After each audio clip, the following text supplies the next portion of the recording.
a Portland Community College mathematics telecourse. A course in arithmetic review produced at Portland Community College.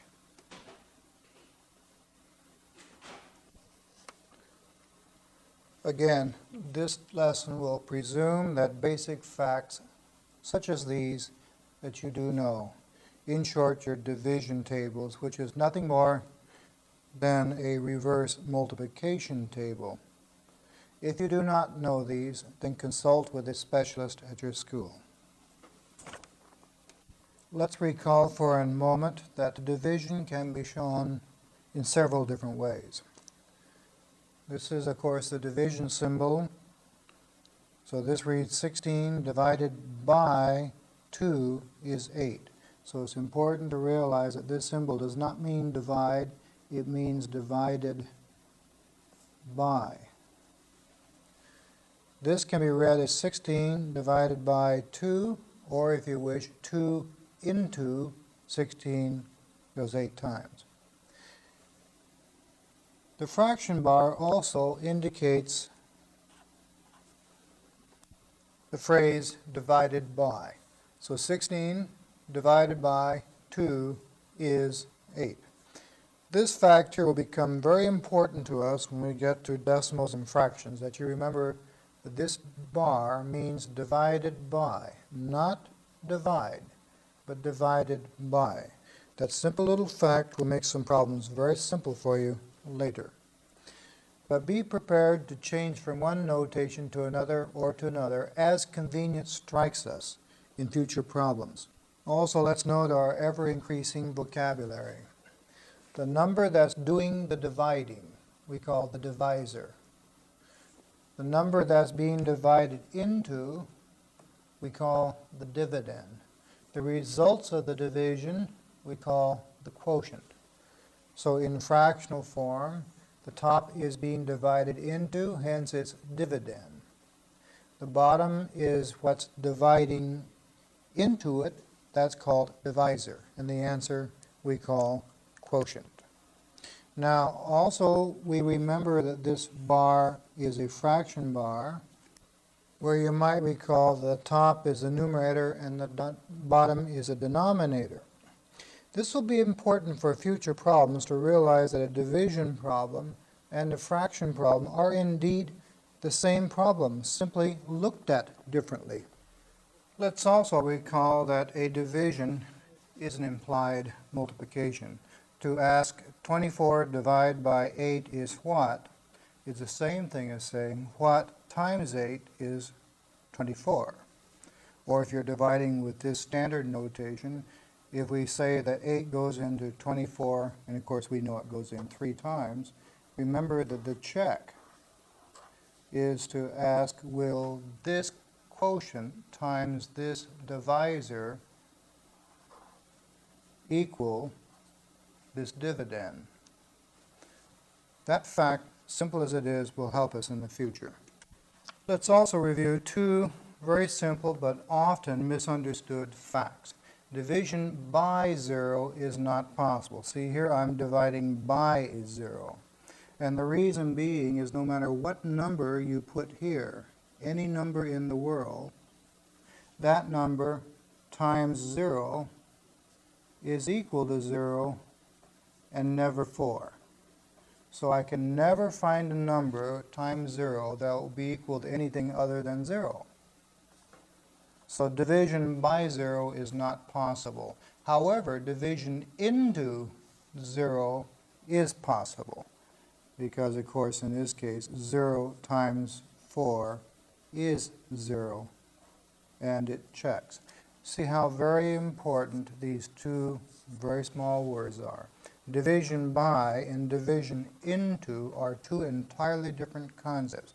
Here I'm dividing by the 0. Here I'm dividing into a 0. And so be very clear in your mind the difference between dividing by something and dividing into something. Let's run through one division process very quickly. And if this is too fast, then we suggest that you read your lesson very carefully and possibly seek some special help. Now, when the divisor is quite large, so that we don't have to think 264, round this to the nearest front digit. So that's 5 or more. So let's think of this as 300. Now you think 300 goes into 8 0 times. Don't say it won't go, it will. It goes in 0 times. Then 300 goes into 80 0 times. 300 into 800, about twice. But the number is actually a little bit less than 300, 200 something or other, so let's try a 3. If that is too high, we'll have to come back and try another. This shows one point, that when we're dividing, we're really doing an estimated multiplication, and now we'll check by actually multiplying. 3 times 4 is 12, 18, 19, 6, and 7.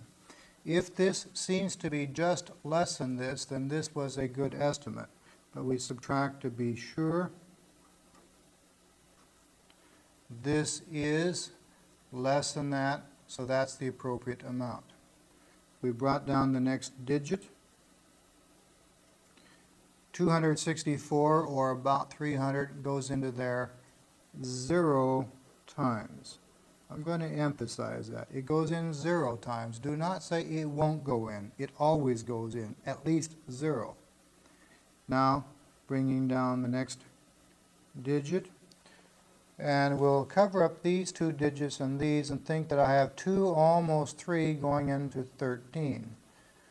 3 goes into 13 only 4, 2 goes into 13 about 6 times, so let's try 5. Now, quite frequently this trial is wrong. Don't be afraid to adjust and try another. Now, trying this, 5 times 4 is 20, carry the 2, 32, carry the 3, 10, 13, and subtracting. We're at the end of our whole number. This is less than this, so we divided the proper amount of times. So at this stage of our reviewing, let's just leave the remainder as a remainder. Now, had this come out 0, then that means that goes into this evenly. Now, of course, you might recall that sometimes we can put in a decimal point, keep on going, or express our remainder as a fraction. We'll delay reviewing that until a later chapter. 2 points to remember here is that a number always goes into another number at least 0 times. It's just that these front zeros in whole numbers are not necessary. They don't add to or delete from the value. But zeros in between changes the number. Without that, that's 35, which certainly is not the same thing as 305. Please note this. This is a most common mistake. Now, to check that we are correct, remember that the quotient times the divisor should be equal to this. But we have a remainder left over we must take care of. So to form the check of a division problem, you will multiply these two.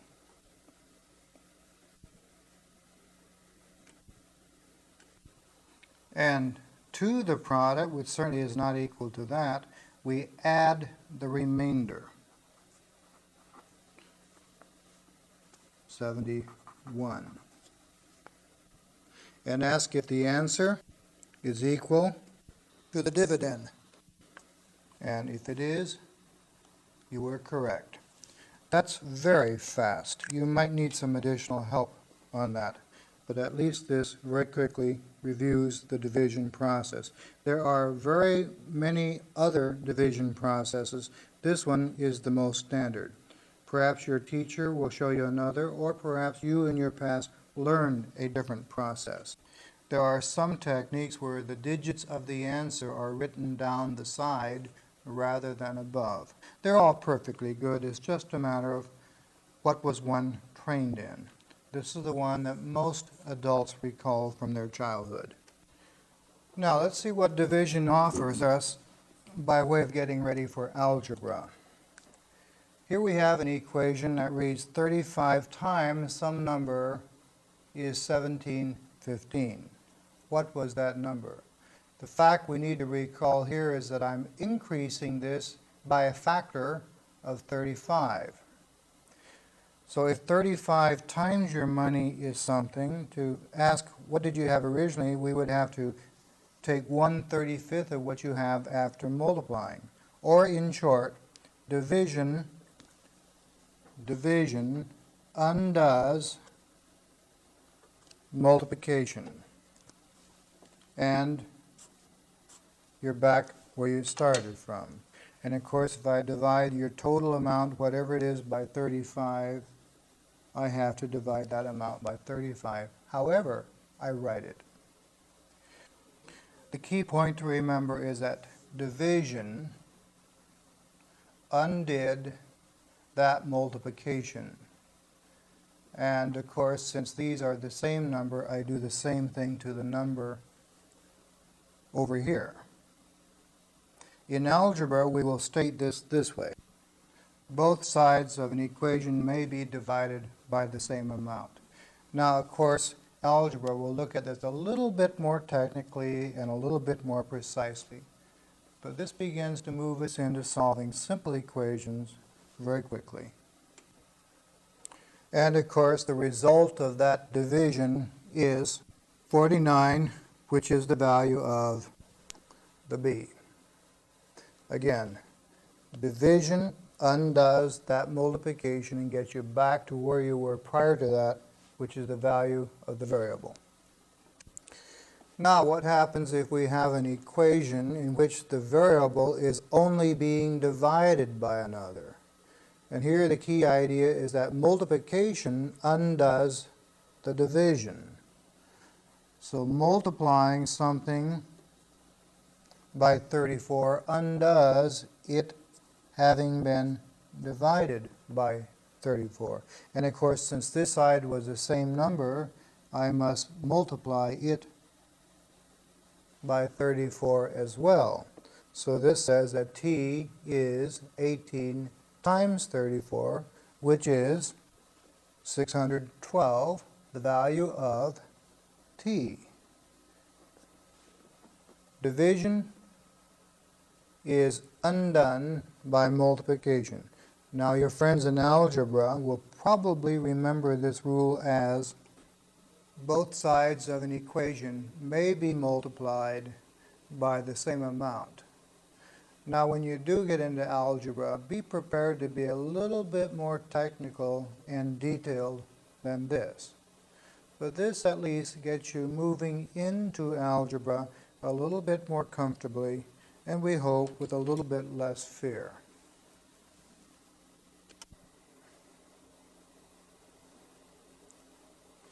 Let's conclude this short lesson by working a couple of problems together in great detail. And while doing so, let me point out some of the pitfalls of the average inexperienced student so that perhaps you can avoid those. First, notice on my work paper, I'm going to turn the paper sideways so that my lines are going up and down to set up my problem. Then remember, as we write it this way, this reads 312,067 divided by 763. So this is the number being divided into, or dividend. This is the number dividing by, or the divisor. So writing our dividend, 312,067, one digit in each column of my paper helps me keep my workspace straight and orderly. Then my divisor on the outside, so that we now can keep my columns in an absolutely straight line and not get lost as to where we were at any moment. Then a trick used by many is to simply cover up all but the front digit. So I had to cover up 2 here, so I want to cover up 2 here. So if I cover up 2 there, there's nothing to go into. 2 there, 7 won't go into 3. Then move over to the next 2. 7 will divide into the 31. So looking at the covered up portion, the end digit right here is where the first digit of my quotient or answer will go. Now, there are various schemes for doing this, but this is one of the most convenient for keeping track of where you are. Then you think, okay, if I cover up these 2 and these 2, 7 goes into 31 about 4 times. Remembering now that actually this is closer to 8.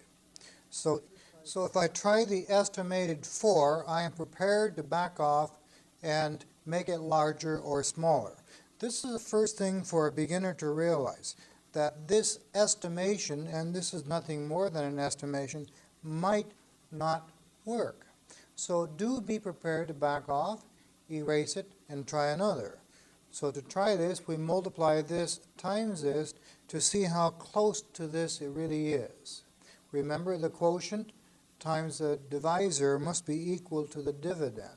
So 4 times 3 is 12, carry the 1. 4 6s is 24, 1 is 25, carry the 2. 4 7s is 28, 29, 30. And to know that this is proper is to first have this be able to subtract from this, which it can, since it is smaller.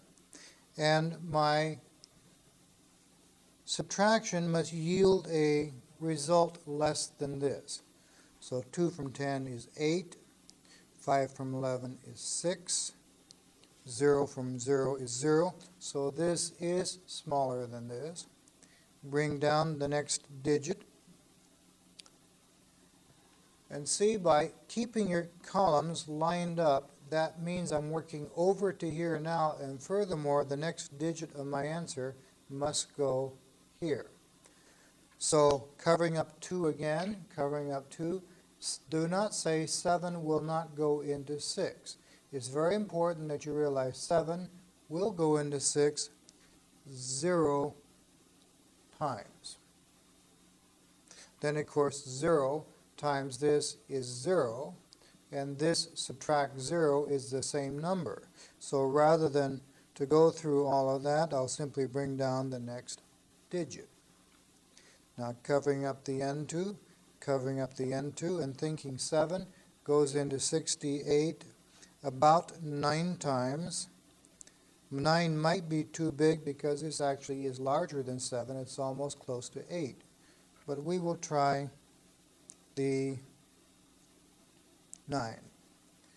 3 9s is 27, carry the 2. 6 9s is 54, 55, 56, carry the 5. 7 9s is 63, and 5 is 68. Subtract and we get 0 remainder, which tells me that this went into here evenly.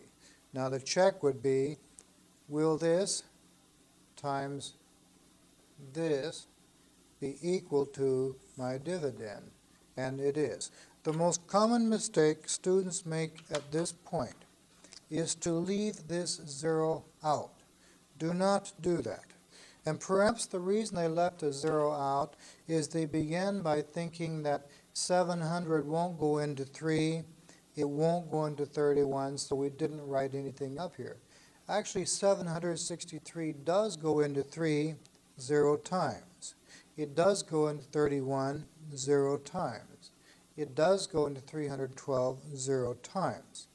It's just that the zeros at the front of whole numbers are not necessary, so we don't bother writing them.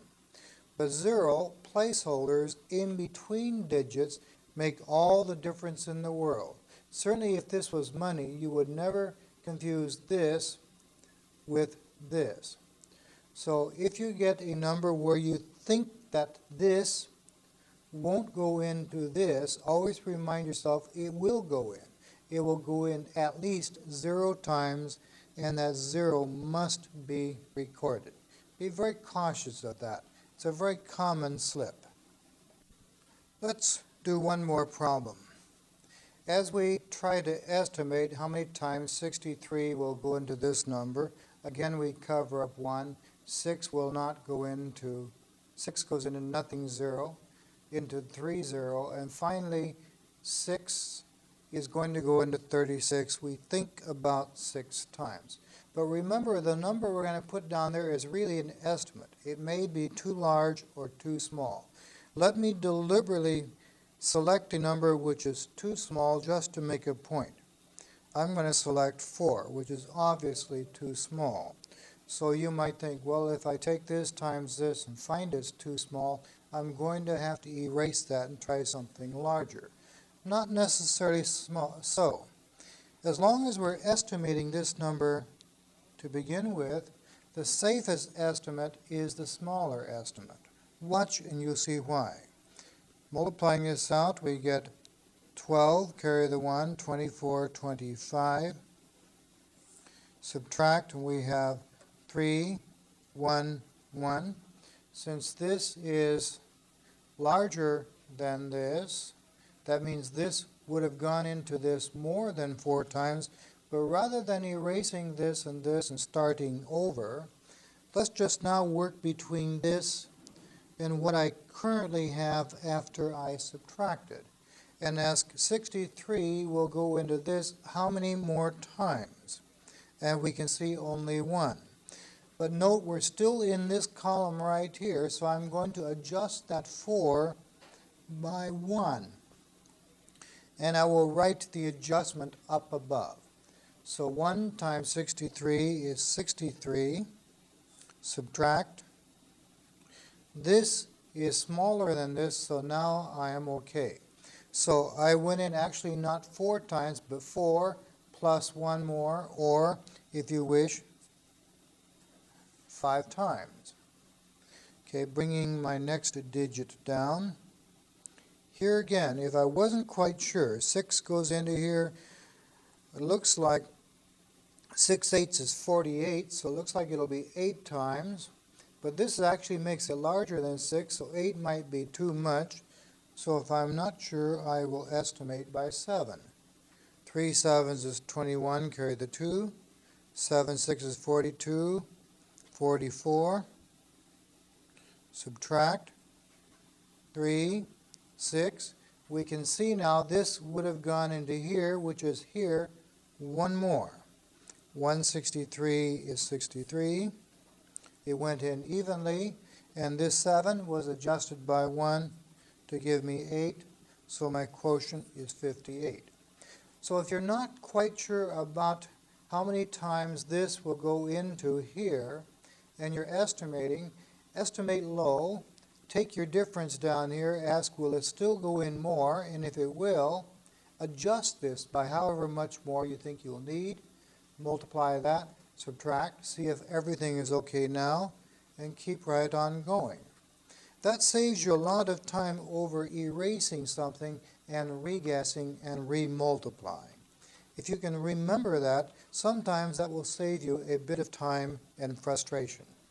And of course, currently much of our work will also be done on your calculator, so it's well for you to get used to using it.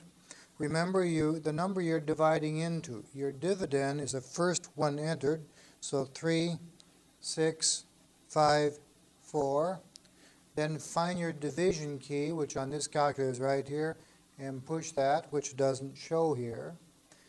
Then enter your divisor, 63, then your equal, and sure enough, there's my 58. Now some calculators, like this larger one, will actually show your work while you're entering it. See, 3, 6, 5, 4. Here's my number, divided by, see it keeps my division, 63.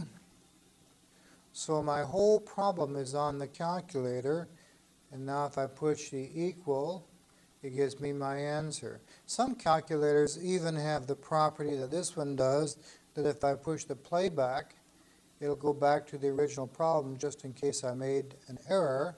I can find it and correct it by moving a cursor. But know that every calculator is different. So always find the most inexpensive calculator that will serve your purposes. And by all means, do not forget to keep your instructions manual. Many people throw that away.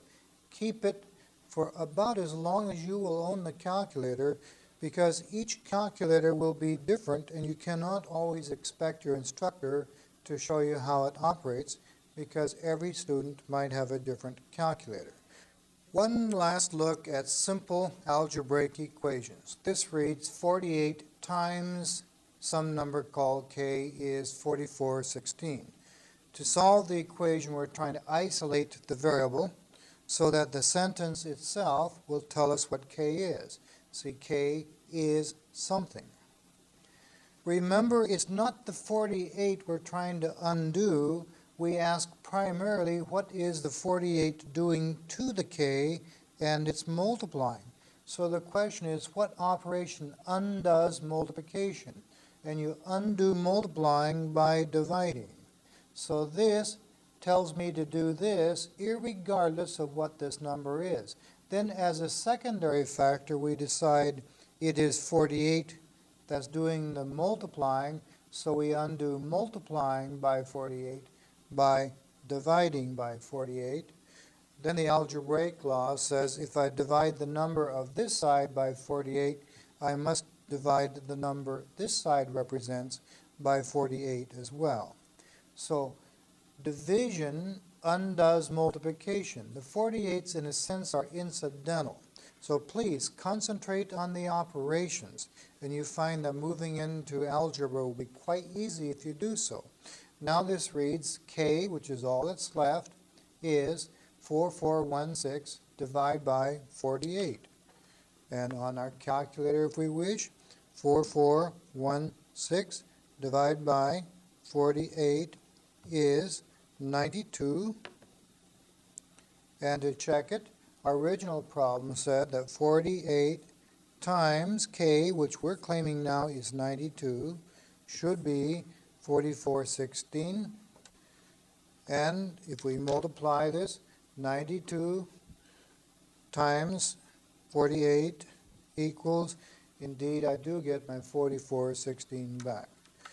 So you see, we can use division as an excuse to not only lubricate our computational skills, but to begin to become comfortable at reading at first simple algebraic equations and what we mean by solving simple algebraic equations, so that later we have a better background for going into the more complicated situations. So my suggestion in this lesson is do your divisions first by longhand, and then, if you wish, check it on the calculator. But be sure that you can do it before you entrust it to a mechanical or electronic device. That's it. This is your host, Bob Fennell, saying good luck until our next lesson.